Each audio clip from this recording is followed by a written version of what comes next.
Everybody thinks we're in an AI bubble. If you ask anyone on the internet, economists, journalists, tech bros, doomsday Redditors, they will all tell you the same thing, that there is an AI bubble. And honestly, it does look like a bubble. Every chart, every investment round, every quarterly earnings screams, this is cooked. But here's the strange part. If this really is a bubble, everything that should have popped this bubble already happened, but nothing seems to be able to pop it. Tariffs didn't do it. Export restrictions didn't do it. A dozen AI safety doom reports didn't do it. Rising interest rates didn't do it. So either the smartest investors in the world are dumber than we thought, or they see something that regular people don't. So today it's time to learn how money works to find out what's actually holding up this so-called AI bubble. The first rule of bubbles is simple. The crowd always realizes it's a bubble right before it pops. Think about the dot-com era. People today act like everyone was clueless back then. But no, even in 1999 and 2008, investors openly acknowledged that valuations made no sense. And like the movie, there were some who long ago started betting against the market. But ordinary people and institutional buyers just kept ignoring anyway. Why, you ask? Because bubbles don't grow on optimism. They grow on fear of missing out. And the AI market is the purest FOMO we've ever seen in a really long time. A single new model comes out, and suddenly, $1 trillion gets added to the NASDAQ. Every CEO claims they have a strategic AI transformation initiative. And your neighbor who barely uses Google Docs is now training a 14-parameter model on his laptop. But the strange thing is, AI hype isn't collapsing under its own weight. In fact, the more criticism it gets, the more money investors pour in. The money fueling the AI boom isn't coming from retail investors or pension funds or even venture capital. It's coming from big tech companies' own cash reserves. Over the past decade, companies like Microsoft, Apple, Alphabet, Meta, and Amazon have quietly saved up trillions of dollars in cash. Not in exotic derivatives, not in subprime assets, just plain old simple cash. Most of that money sat idle in offshore accounts until tax laws changed in 2017. Apple alone parked nearly $250 billion abroad. When these companies were finally allowed to bring all that hidden money home without paying a tax, all these companies suddenly had way too much liquidity and no obvious place to deploy it. They tried, buying back shares, expanding their cloud businesses, investing in other companies, but it was not enough to dispose off all that cash. And then came AI, the savior. It gave them hope, and suddenly all the cash was diverted towards AI research and making AI platforms. This is why the AI bubble hasn't popped yet. It's being inflated by companies that can afford to lose hundreds of billions without flinching. The dot-com era was built on debt, and the AI era is being built on savings. Now let's talk about something that economists absolutely hate.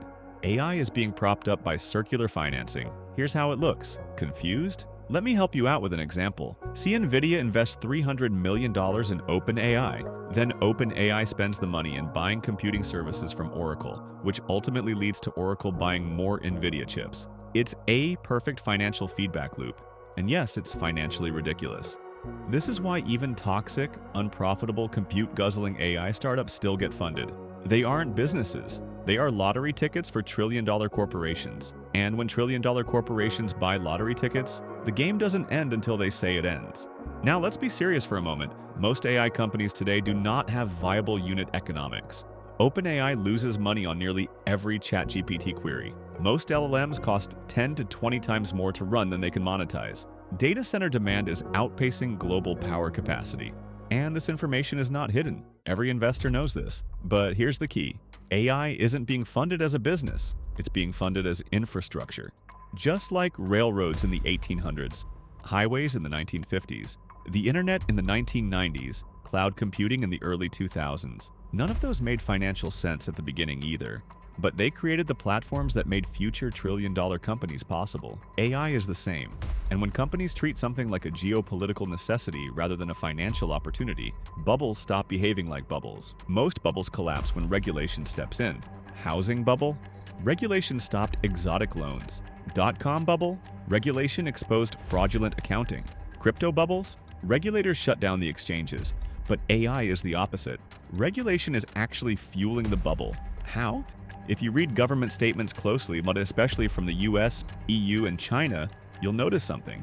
They aren't regulating AI to slow it down. They're regulating it to keep it domestic, to keep it controlled, to keep it theirs. When politicians start using words like national competitiveness, technological sovereignty, geopolitical advantage, you know we're no longer talking about a normal industry. This is why the bubble hasn't burst. If AI collapses, it's not just Silicon Valley that loses. It's America or China or Europe. And governments do not let trillion-dollar strategic advantages collapse voluntarily. So with all of this in mind, is the AI bubble real? The answer is yes, absolutely. Now, is it going to burst tomorrow? Probably not. Is it going to hurt regular investors eventually? Yes, almost certainly. But the collapse won't look like a classic bubble popping. Instead, here's what will likely happen. Scenario 1. The slow squeeze big tech quietly reduces spending. Some AI startups run out of cash. Valuations drift downward over 5 to 7 years. This is the air slowly leaking out of the balloon scenario. Scenario 2. The power crunch. Data centers run into energy shortages. Only 2 to 3 megacorporations can afford to build new compute. This consolidates the industry into a monopoly, not a collapse, but an absorption. Scenario 3. The profit wall. AI simply fails to generate meaningful revenue outside a few niche verticals. It becomes like the metaverse, technologically interesting but economically disappointing. The bubble deflates but doesn't crash. Scenario 4. The Big Bang. AI becomes commercially explosive. New trillion-dollar industries emerge. Investors look back and laugh at the idea of a bubble.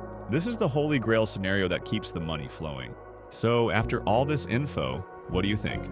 Comment down below. Is there an AI bubble, and what will happen if it pops?